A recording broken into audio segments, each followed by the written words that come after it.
Share মার্কেটে সফল হতে গেলে পরে আপনি কি শিখবেন? আপনি যদি আমাকে এই প্রশ্নটি করেন যে দেখুন আমি মার্কেটে নতুন আসছি বা শেয়ার মার্কেট থেকে সহজে টাকা ইনকাম করতে চাইছি, তা আমি কি শিখব? আপনি একটা মোটামুটি বলুন তো, যে হাজারো জিনিস তো আছে, শেখার তো শেষ নেই, কিন্তু একটা জিনিস বলুন যেটা আমাকে শেখা উচিত এবং আমাকে শিখতেই হবে। যদি এই প্রশ্নটি করে থাকেন তাহলে আপনাকে আমি বলবো যে প্রথমে ইনভেস্টিং শেখার চেষ্টা করুন। দেখুন, ট্রেডিং রয়েছে, সুইং ট্রেডিং রয়েছে, অপশন ট্রেডিং রয়েছে, কিন্তু ইনভেস্টিং এমন একটা জিনিস যেটা সহজ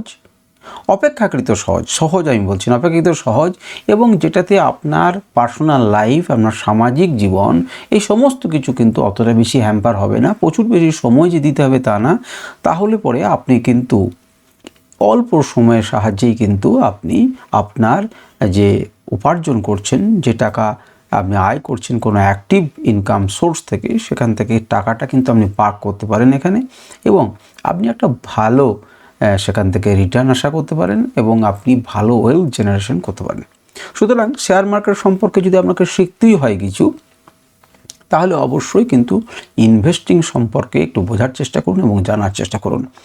দেখুন, যত বড় বড় পৃথিবীতে লোকেদের নাম শুনেছেন, সে ওয়ারেন বাফেটই হোক বা ঝুনঝুনিওয়ালাই হোক, এনারা প্রত্যেকেই কিন্তু একজন করে সফল ইনভেস্টার, এবং কোনো না কোনো স্টেজে গিয়ে প্রত্যেক মানুষকেই কিন্তু সফল ইনভেস্টার হতেই হবে।